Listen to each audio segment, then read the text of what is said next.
What is going on, guys? Welcome to a physics tutorial. Today I'll be going over the concept of prefixes, dimension analysis, and significant digits. I plan to shoot this whole video all at once, but in case it gets too long, I'll cut it in the middle because I know we have short attention spans. So let's get right into it. So prefixes essentially are words that's placed in front of a unit to convey its value. So for example, 1 kilometer is equal to 1,000 meter. So this kilo essentially conveys the fact that it's 1,000, and 1 megagram is 1,000,000 grams. So essentially mega replaces the million, and gram is still grams. So this is a good table to know and memorize for physics, and as a matter of fact, it's quite useful for your entire scientific career. For tera, it's 10 to the power of 12, all the way to pico, 10 to the power of negative 12. A good mnemonic tool I use is tera and trillion, they both start with T, and mega and million, they both start with M. And also micro, nano, and pico, they go in alphabetical orders. So you may be wondering, why do we use prefixes? Why don't we just say million meters or 10 to the power of negative 9 grams? Imagine you're working for Intel and you're working on a chip. Its width is about a couple of nanometers. Now on your report, you can either say chip that we design is 10 to the power of negative 9 meters, which is really long, or you can simply say it's a nanometer. It makes it easier to say, and it just overall makes conveying much more simpler. Dimension analysis, it's essentially just a fancy way of saying unit conversion. So a perfectly legitimate dimension analysis question is convert 3 hours into minutes. And you might think it's really easy, just 3 times 60 is 180, so 3 hours is 180 minutes. Well, if converting was that easy, why do we talk about dimension analysis? Well, the thing is, if you convert from one unit to another, it seems easy at first, but as a unit gets more and more complex, it becomes harder and harder to convert just in your own head. So for example, convert 20 meters per second to kilometers per hour. Most of us can't do that in our own head, so we need to do something called dimension analysis.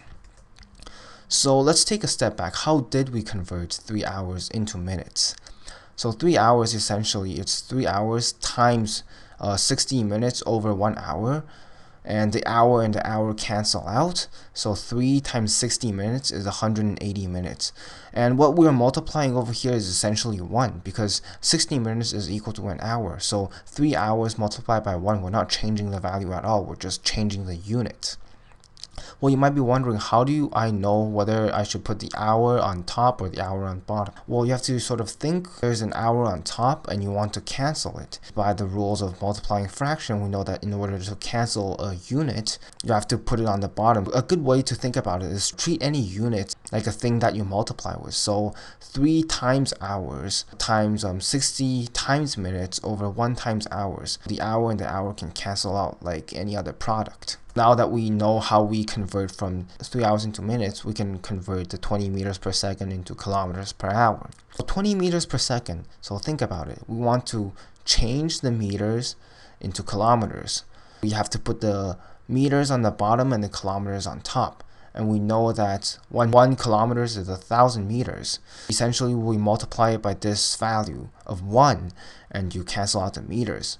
Now that you've canceled out the meters, you want to proceed on canceling out the seconds. You do 60 seconds is equal to 1 minute, so the seconds get canceled out. But you don't really want minutes, you want hours. So you multiply it by 60 minutes is equal to 1 hour. So as you can see, the minutes and the minutes cancel out, the seconds and the seconds cancel out, and it leaves hour on the bottom and kilometers on top. When you multiply all these together, 20 times 60 times 60 divided by 1,000, you get 72 kilometers per hour. Let's do a more challenging question.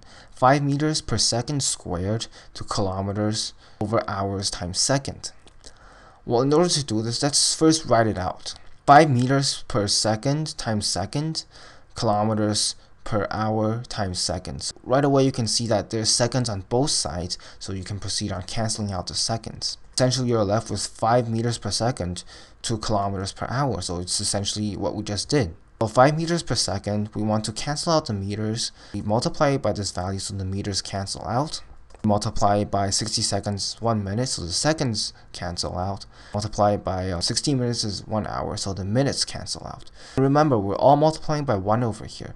A kilometer is equal to 1,000 meters. 60 seconds is equal to 1 minute. 60 minutes is 1 hour. So we're not changing the value at all. As we can see, when we multiply all these values together, it's 18 kilometers per hour. This isn't really a dimension analysis, I just want to sort of throw this out here. It's the concept of SI units. SI units, it's used by most scientific organizations around the world, and essentially it says that the base units in the matrix system is meters, kilograms, seconds, ampere, Kelvin, Candela, and mole. Essentially, while you may see a lot of other complex units like Newton, Pascal, it can all be made with these 7 base units. And the most that you will encounter in your physics career is meters, kilograms, and seconds, or MKS. This video is getting kind of long, so I guess I'll cut it now, and I'll talk about significant digits in another video. Thanks for watching and stay tuned, and don't forget to like, comment, and subscribe.